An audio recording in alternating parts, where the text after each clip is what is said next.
Welcome to A History Channel TV. For latest videos, subscribe, like, share and comments also. Today we are watching History of Angola country. Angola is a country in southwestern Africa. The country's name derives from the Kimbundu word for king. It was first settled by San hunter-gatherer societies before the northern domains came under the rule of Bantu states such as Congo and Ngo. From the 15th century, Portuguese colonists began trading, and a settlement was established at Luanda during the 16th century. Portugal annexed territories in the region which were ruled as a colony from 1655, and Angola was incorporated as an overseas province of Portugal in 1951. After the Angolan War of Independence, which ended with an army mutiny and leftist coup Lisbon, Angola's independence was achieved on November 11, 1975 through the Alva Agreement.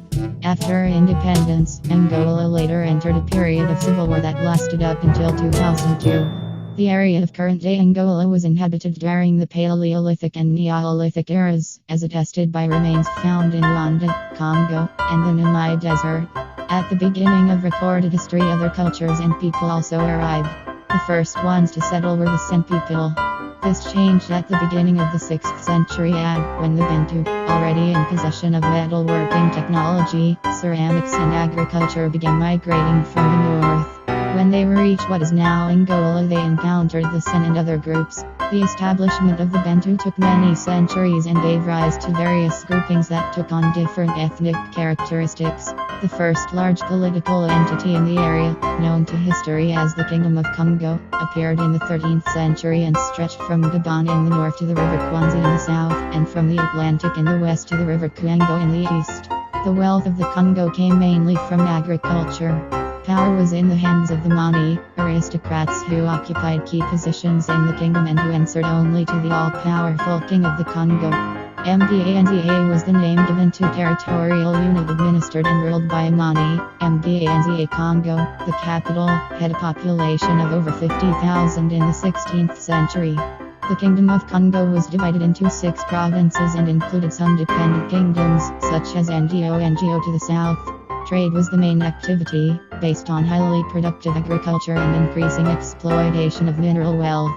In 1482, Portuguese caravels commanded by Diogo Seio arrived in the Congo and he explored the extreme northwestern coast of what today is Angola in 1484 too. Other expeditions followed, and close relations were soon established between the two states. The Portuguese brought firearms and many other technological advances, as well as a new religion, Christianity. In return, the King of the Congo offered plenty of slaves, ivory, and minerals. The Portuguese colony of Angola was founded in 1575 with the arrival of Paulo Dias de Nova with 100 families of colonists and 400 soldiers. Its center at Luanda was granted the status of city in 1605. The King of the Congo soon converted to Christianity and adopted a similar political structure to the Europeans. He became a well-known figure in Europe to the point of receiving missives from the Pope.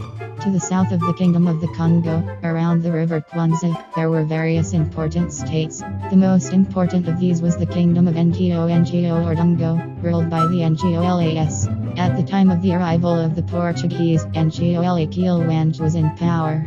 By maintaining a policy of alliances with neighboring states, he managed to hold out against the foreigners for several decades but was eventually beheaded in Luanda. Years later, the Ngo rose to prominence again when Jinga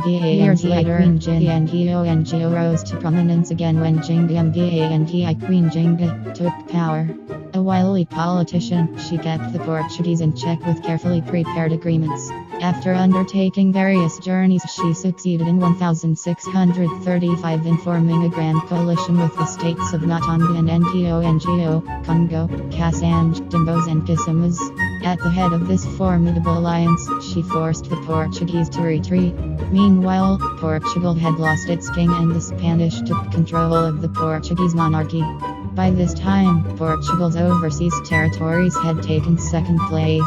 The Dutch took advantage of this situation and occupied Luanda in 1641. Jingu entered into an alliance with the Dutch, thereby strengthening her coalition and confining the Portuguese to Massangano, which they fortified strongly, sallying forth on occasion to capture slaves in the Cuata.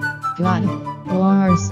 Slaves from Angola were essential to the development of the Portuguese colony of Brazil, but the traffic had been interrupted by these events. Portugal having regained its independence, a large force from Brazil under the command of Salvador Carreiras retook Luanda in 1648, leading to the return of the Portuguese in large numbers. Xinga's coalition then fell apart. The absence of their Dutch allies with their firearms and the strong position of Carreiras delivered a deadly blow to the morale of the native forces. Xinga died in 1663. 2 years later, the King of the Congo committed all his forces to an attempt to capture the island of Luanda, occupied by Carreiras, but they were defeated and lost their independence. The Kingdom of Ngo submitted to the Portuguese crown in 1671. Trade was mostly with the Portuguese colony of Brazil. Brazilian ships were the most numerous in the ports of Luanda and Benguela. By this time, Angola, a Portuguese colony, was in fact like a colony of Brazil, paradoxically another Portuguese colony. A strong Brazilian influence was also exercised by the Jesuits in religion and education.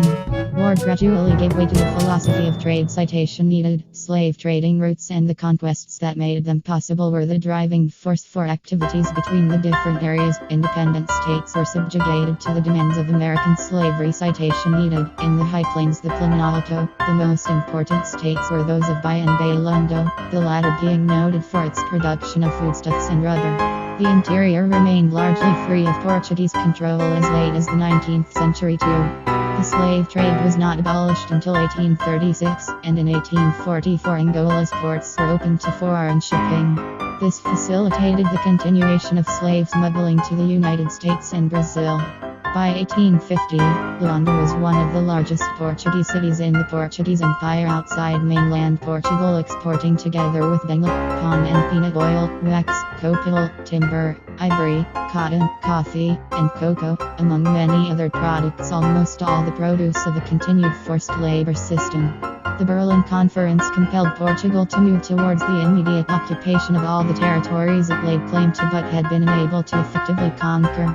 The territory of Cabinda, to the north of the river Zaire, was also ceded to Portugal on the legal basis of the Treaty of Simulanduco Protectorate, concluded between the Portuguese crown and the princes of Cabinda in 1885.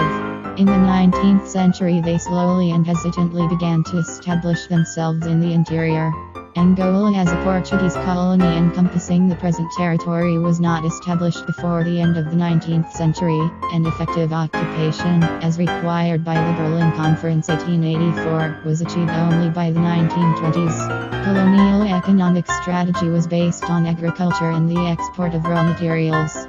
Trade in rubber and ivory, together with the taxes imposed on the population of the empire in trade in rubber and ivory, together with the taxes imposed on the population of the empire including the mainland, brought vast income to Lisbon. Car in Angola, in 1949. Fortunas in Angola, in 1972. Portuguese policy in Angola was modified by certain reforms introduced at the beginning of the 20th century. Citation needed. The fall of the Portuguese monarchy and a favorable international climate led to reforms in administration, agriculture, and education. In 1951, with the advent of the new state regime Estado Novo, extended to the colony, Angola became a province of Portugal. Ultramarine province, called the Província Ultramarina de Angola, overseas province of Angola. However, Portuguese rule remained characterized by deep-seated racism, mass forced labor, and an almost complete failure to modernize the country. By 1960, after 400 years of colonial rule, there was not a single university in the entire territory. To counter this lack of education facilities, overtly political organizations first appeared in the 1950s and began to make organized demands for human and civil rights, initiating diplomatic campaigns throughout the world in their fight for independence. The Portuguese regime, meanwhile, refused to accede to the nationalists' demands for independence, thereby provoking the armed conflict that started in 1961 when guerrillas attacked colonial assets in cross-border operations in northeastern Angola. Citation needed. The war came to be known as the Colonial War 4. In this struggle, the principal protagonists were the MPLA Popular Movement for the Liberation of Angola, founded in 1956, the FNLA National Front for the Liberation of Angola, Angola, which appeared in 1961, and Unida National Union for the Total Independence of Angola, founded in 1966. After many years of conflict, the nation gained its independence on 11 November 1975, after the 1974 coup d'etat in Lisbon, Portugal. Portugal's new leaders began a process of democratic change at home and acceptance of the independence of its former colonies. Thanks for watching and don't forget to subscribe to our channel. Thank you.